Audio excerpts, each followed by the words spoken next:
Hi, and welcome to B-Town Talk, a production of Bensalem Community Television. I'm your host, Dawn Davis, and today we're going to be talking about the Bensalem Rotary's annual car show. This has become a staple of the community, and we're really proud to have this event.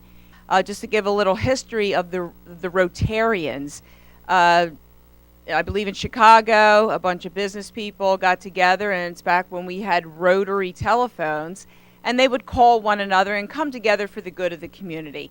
And this event is certainly good for the community, one that promotes goodwill, friendship, business connections, and of course everyone loves a car show. You love food, you love entertainment, and you have it here at the Bensalem's annual Rotary car show, family fun, all sorts of things. So come join us, take a look around, and you'll see. And if you can't make it this year, you might want to come next year. It's usually one of the weekends in May. Sometimes it's in June, but stay tuned to Bensalem Community Television, and we'll talk to you all about it.